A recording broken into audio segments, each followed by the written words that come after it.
Hello friends, you are watching the view of Ranapura. যে এতিয়াৰ পৰা যদি পাকিস্তানৰ সন্ত্ৰাসবাদীয়ে ভাৰতত যদি বোমা বিস্ফোৰণ কৰে জমা খৰচৰ হিচাপ আৰু ভাৰতত লোৱা নহব জমা খৰচৰ হিচাপ পাকিস্তানৰ মাটিতেই লোৱা হ'ব এয়া হৈছে প্ৰধানমন্ত্ৰী নৰেন্দ্ৰ মোদী ডাঙৰীয়া এফালে ভাৰতবৰ্ষৰ অস্মিতা ভাৰতবৰ্ষৰ সৌৰ্য আৰু বীৰ্যৰ প্ৰতীক আৰু আনফালে উন্নয়নৰ এক নতুন দিগন্ত নৰেন্দ্ৰ মোদী ডাঙৰীয়াই আমাৰ গাঁৱৰ সেই গৰাকী মহিলাৰ কথাও চিন্তা কৰিছে যি গৰাকী মহিলাই খৰিৰে ভাত বনাই ধোঁৱা সেৱন কৰি লাহে লাহে শৰীৰত বিভিন্ন ধৰণৰ বেমাৰ মাতি আনিছিল উজলা গেছৰ জৰিয়তে খৰিৰ পৰিৱৰ্তে আমাৰ ৰান্ধনী খাললৈ ৰন্ধন গেছ লৈ আহিলে নৰেন্দ্ৰ মোদী ডাঙৰীয়াই শৌচাগাৰ নোহোৱা পৰিয়ালৰ ঘৰলৈ শৌচাগাৰৰ ব্যৱস্থা কৰিলে ২৭,০০০ গাঁৱলৈ মাত্ৰ ৫ বছৰৰ ভিতৰতে বিজুলী বাতিৰ পোহৰ আনিলে সৌভাগ্য আঁচনিৰ জৰিয়তে চাহ বাগিচাৰ বনোৱাৰ পৰা ভিতৰত থকা জনজাতীয় গাঁওখনলৈকে বিনামূলীয়া লাইটৰ ব্যৱস্থা কৰিলে প্ৰধানমন্ত্ৰী মোদী ডাঙৰীয়াই পুৰণি কলীয়া ইন্দিৰা আৱাস যোজনাৰ পৰিৱৰ্তে প্ৰধানমন্ত্ৰীৰ আৱাস যোজনাৰ ব্যৱস্থাৰ প্ৰৱৰ্তন কৰিলে মোদী ডাঙৰীয়াই ঘোষণা কৰিলে যে ভাৰতবৰ্ষই যেতিয়া স্বাধীনতাৰ ৭৫তম বছৰত ভৰি দিব ২০২২ চনত সেই দিনটোত ভাৰতৰ কোনো মানুহ কেঁচা ঘৰত থাকিব নোৱাৰিব প্ৰত্যেকজন ব্যক্তিয়ে একোটাকৈ পকী ঘৰ পাব লাগিব এয়া হৈছে প্ৰধানমন্ত্ৰী নৰেন্দ্ৰ মোদী ডাঙৰীয়া বহু বছৰ আগতে বগীবিল দলঙৰ নিৰ্মাণৰ কাম আৰম্ভ হৈছিল কিন্তু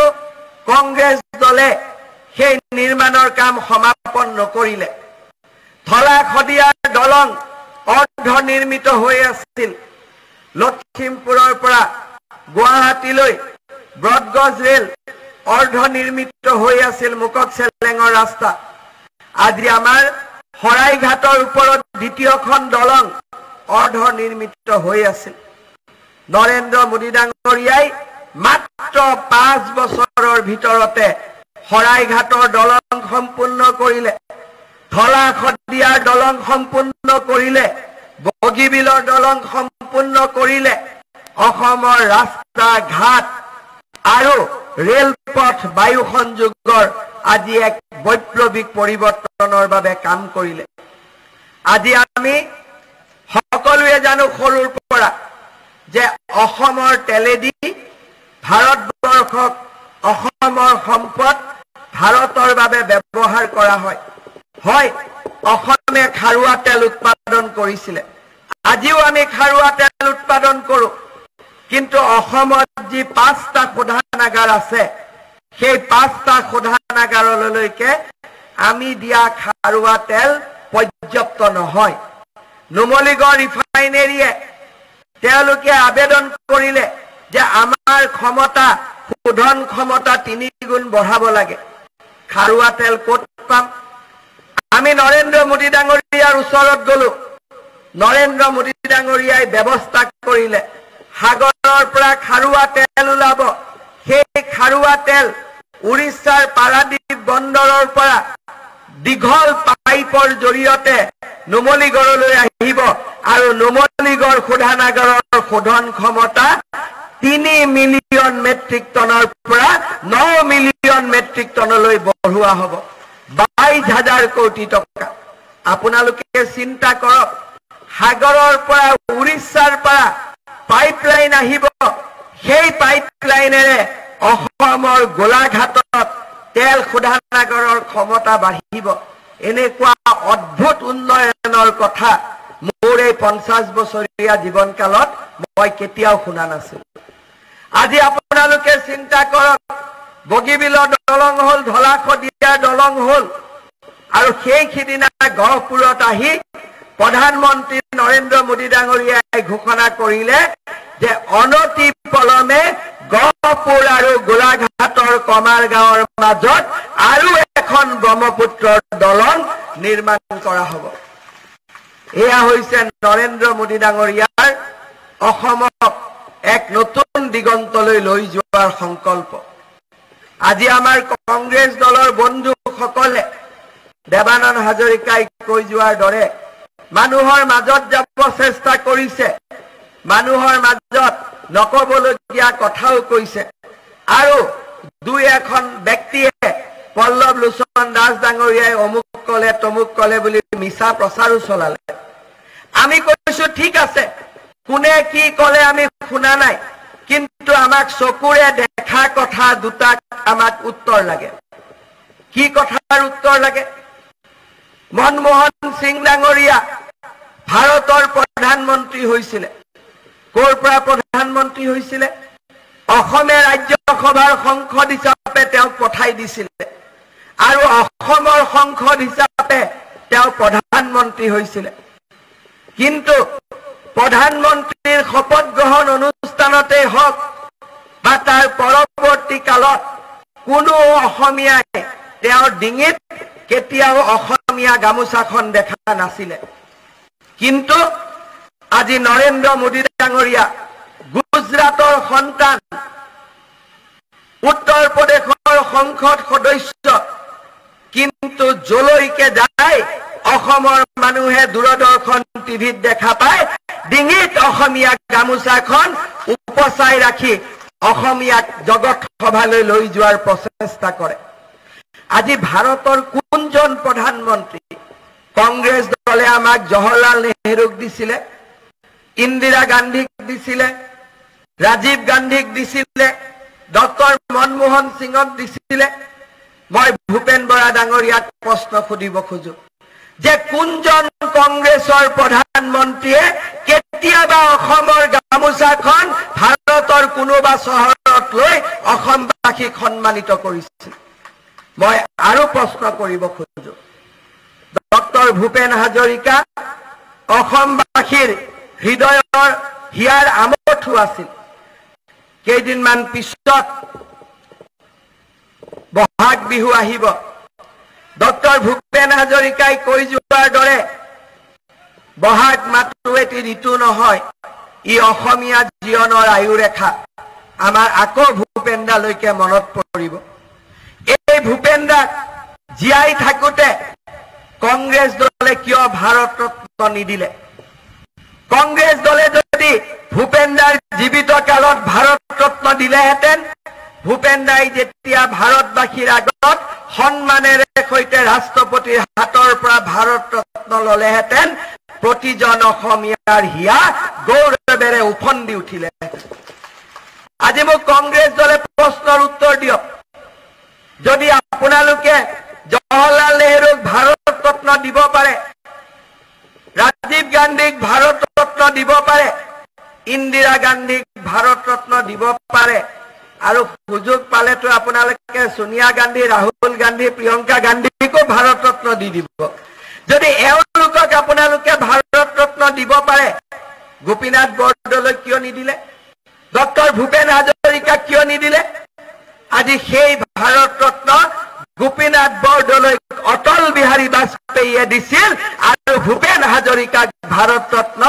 নৰেন্দ্ৰ মোদী ডাঙৰীয়াই দিলে। আজি কংগ্ৰেছ দলে অসমৰ কথা নোকোৱা ভাল। আজি কংগ্ৰেছ দলে আমাক জাতিৰ কথা নোকোৱা ভাল। অসমখনত এনেকুৱা পৰিৱেশ কৰি দিছিল 5টা বছৰত, 10টা বছৰত, 15টা বছৰত, যে আমি ধুতি, লুঙি, সূতা এইবিলাকৰ বাদে আমাৰ যেন কোনো উন্নয়নমূলক কামেই নাছিল। খালি য'তে যাব ধুতিৰ কথা শুনিব, লুঙিৰ কথা শুনিব। মোৰ মাজে মাজে এনেকুৱা লাগি গৈছিলে যে আৰু যদি তৰুণ গগৈ 5টা বছৰ অসমৰ মুখ্যমন্ত্ৰী থাকিলহেঁতেন, কংগ্ৰেছৰ প্ৰতীক চিহ্ন হাতৰ জাগাত সূতা কম্বল কৰি দিলেহেঁতেন। খালি সূতা আৰু কম্বল আমি কৈছো হয় সূতা কম্বল লাগে কাপোৰ কানিও লাগে কিন্তু ৰাজনীতি কৰা ব্যক্তিৰ দুৱাৰ মুখত থিয় হৈ আমাৰ সূতা কম্বল নালাগে আমাৰ ল'ৰা ছোৱালী ডাঙৰ হ'ব শিক্ষা পাব উপাৰ্জন কৰিব আৰু আমাৰ ল'ৰা ছোৱালীয়ে উপাৰ্জন কৰা টকাৰে দেউতাক মাকক মেখেলা চাদৰ কিনি দিব ধুতি পাঞ্জাবী কিনি দিব বয়স হলে তীৰ্থ যাত্ৰালৈ লৈ যাব এয়া হৈছে আমাৰ কল্পনা আৰু সেইবাবে ভাৰতীয় জনতা পাৰ্টিয়ে আজি আমি উন্নয়নৰ আন এক দিগন্ত আৰম্ভ কৰিব খুজিছো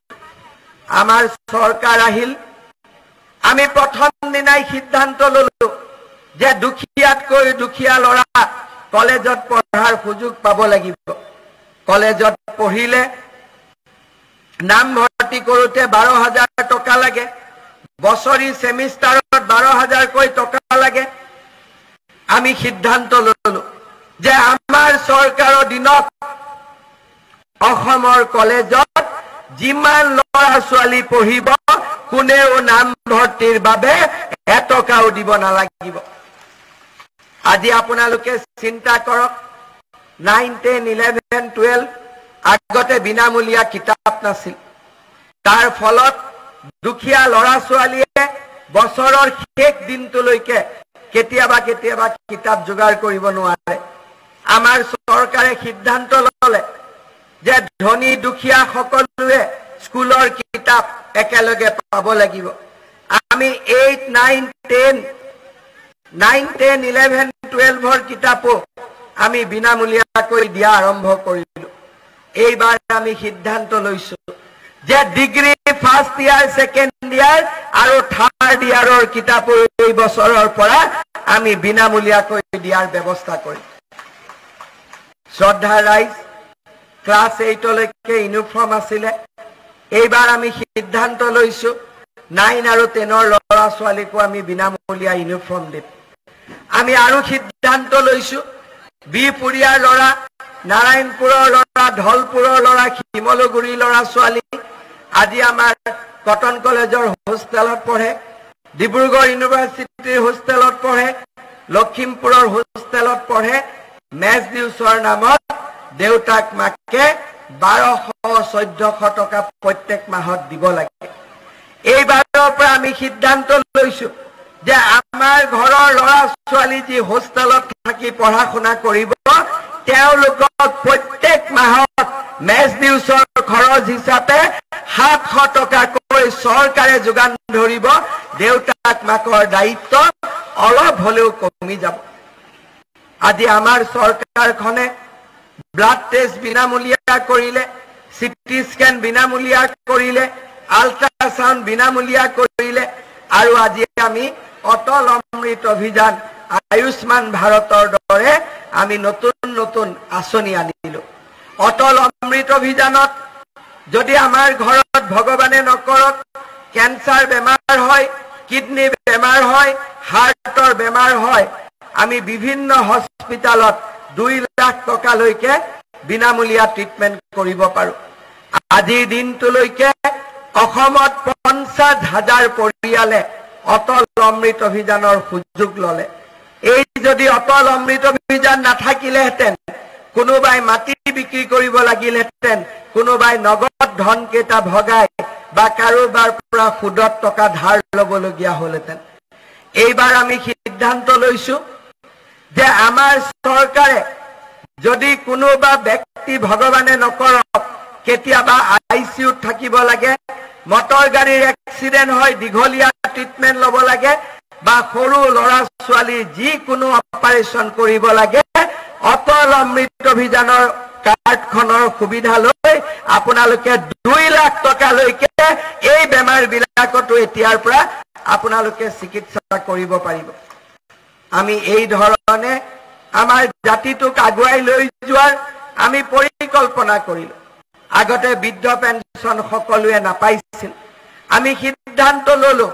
60 বছৰৰ ওপৰ প্ৰত্যেকজন বৃদ্ধ জ্যেষ্ঠ পিতৃ মাতৃয়ে পেঞ্চন পাব লাগিব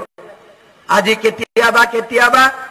আমাৰ কংগ্ৰেছ দলে আমাক কিছুমান অবান্তৰ প্ৰশ্ন কৰে আমি তেওঁলোকক কওঁ যে অসমৰ জ্যেষ্ঠ নাগৰিকসকলৰ বাবে আপোনালোকে কি কাম কৰিছিল পেনশন কেইটাৰ বাবেও পঞ্চায়তৰ ওচৰত হাত পাতিবলগীয়া হৈছিল আজি আমি সাৰ্বজনীন পেনশন কৰিলো আমি প্ৰণাম আয়োগ গঠন কৰিলো আজি যদি কোনোবা দেউতা মাকৰ ল'ৰা ছোৱালীয়ে চৰকাৰী অফিচত কাম কৰে আৰু দেউতাক মাকৰ যদি যা যতন নলয় দেউতাক মাকে প্ৰণাম আয়োগত কমপ্লেইন কৰি দিয়াৰ লগে লগে ল'ৰা ছোৱালীৰ দৰমহাৰ পৰা 10% কাটি আনি দেউতাক মাকৰ একাউণ্টত পোনে পোনে জমা দিয়া হ'ব আজি আমি এই ধৰণৰ নতুন চিন্তা চৰ্চা আৰম্ভ কৰিলো আমাৰ ঘৰত কাম কৰা কাৰ্যালয়ত কাম কৰা চৰকাৰী কৰ্মচাৰী থাকে অৱসৰৰ পিছত তেওঁলোকে পেনশন পায় তেখেতৰ মৃত্যুৰ পিছত পত্নীয়ে পেনশন পায় কিন্তু পত্নীৰ মৃত্যুৰ পিছত সেই পেনশন বন্ধ হৈ যায় কিন্তু ঘৰত যদি অবিবাহিতা ছোৱালী থাকে দেউতাকো নাই মাকো নাই পেনশনটো বন্ধ হল তাই কেনেকে চলিব এইবাৰ আমি সিদ্ধান্ত ললো যে দেউতাক মাকৰ মৃত্যুৰ পিছতো ঘৰত যদি অবিবাহিতা ছোৱালী থাকে তাই আজীৱন দেউতাকৰ পেনশন ভোগ কৰিব পাৰিব আজি চৰকাৰী চাকৰি কৰি থাকোতে মৃত্যু হয় বিধৱা পত্নীসকলে অফিচে অফিচে ঘূৰি কম্পেনচনেট এপইণ্টমেণ্টৰ বাবে ঘূৰি ফুৰিব লাগে আমি সিদ্ধান্ত ললো যে এতিয়াৰ পৰা আৰু কম্পেনচনেট এপইণ্টমেণ্টৰ কাৰণে কোনেও ঘূৰি ফুৰিব নালাগে যদি পৰিয়ালৰ গিৰিয়েকৰ মৃত্যু হয় গিৰিয়েকে যি দৰমহা পাই আছিলে শাৰীৰিকভাৱে মৃত্যু হল কিন্তু কাগজত তেওঁৰ মৃত্যু নহয় দেউতাকে বা স্বামীয়ে যি দৰমহা পাই আছিলে সেই একে পৰিমাণৰ দৰমহা ইনক্ৰিমেন্ট হৈতে তেওঁৰ পৰিয়ালে পেনশনৰ দিনটোলৈকে পায়েই থাকিব তেনেকুৱা ব্যৱস্থা আমি আৰম্ভ কৰিলো আমি এখন নতুন অসমৰ বুনিয়াদ নিৰ্মাণৰ বাবে কাম কৰিলো মোৰ মনত আছে তৰুণ গগৈ ডাঙৰীয়া যেতিয়া অসমৰ মুখ্যমন্ত্ৰী আছিলে এনেকুৱা সভা সমিতিত যেতিয়া তেওঁ আহে আৰু সন্মুখৰ শাৰীত যেতিয়া মহিলাসকলক দেখে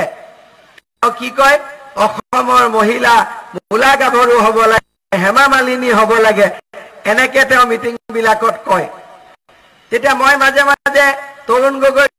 কৈছিলো যে ছাৰ এই যে মূলা গাভৰু হেমা মালিনী হ'ব লাগে বুলি ক'লে আমি কিবা এটা সহায় কৰিলেহে তেওঁলোক আগবাঢ়িব পাৰিব বোলে মই 5,000 টকা আত্মসহায়ক গ্ৰুপ বিলাকক দিছো নহয় 5,000 টকা মানে কি 10 গৰাকী মহিলাৰ মাজত 5,000 টকা তাৰমানে গাই প্ৰতি 500 টকা 5 বছৰত এবাৰ দিয়ে 500 টকা বছৰত হল গৈ 100 টকা আৰু 100 টকাটো মাহত যদি 12 দি হৰণ কৰে 9 টকা 8 টকা কিবা এটা হ'বগৈ এতিয়া মাহত 9 টকা দিছে কি পাৰ্থিত্য দিছে ইমান দূৰলৈকে মই যাব খোজা নাই মানুহে মোদী ডাঙৰীয়াক বিচাৰিছে উত্তৰ পুৰুষৰ স্বাৰ্থত আমাক বিজেপি চৰকাৰ লাগে হদিয়াৰ পৰা ধুবুৰীলৈ এটাই শব্দ আকৌ এবাৰ কন্যাকুমাৰীৰ পৰা কাশ্মীৰলৈ সৌৰাষ্ট্ৰৰ পৰা শিলচৰলৈ আজি ভাৰতবৰ্ষৰ মানুহে এটাই কথা আকৌ এবাৰ মোদী চৰকাৰ নৰেন্দ্ৰ মোদী ডাঙৰীয়া আজি অসমত নাই কিন্তু অমিত শাহ আজি অসমত আছে আমি সকলোৱে দুইখন হাত বজ্ৰ কঠোৰ মুঠি মাৰি বজ্ৰ কঠোৰ সংকল্প লম আমাৰ যোনে আৰাধ্য দেৱতা সেই আৰাধ্য দেৱতাক সন্মুখত ৰাখি বাইদেউ বহি থকা সকলোৱে পিছফালৰ পৰা সকলোৱে কোনো বাদ কৰিব নালাগে সকলোৱে আমি বজ্ৰ মুঠি হাত মুঠি আমি লম আৰু আমি সকলোৱে সংকল্প লম আকৌ এবাৰ ইমানত নহব নৰেন্দ্ৰ মোদীয়ে শুনা নাপাব পুৰা দিব লাগিব পুৰা একদম যাতে কংগ্ৰেছী বিলাকে স্লিপিং টেবলেট খাই শুই যায় আৰু আজিৰ পৰা ইলেকশ্যনৰ চিন্তা বাদ দিয়ে আৰু আকৌ এবাৰ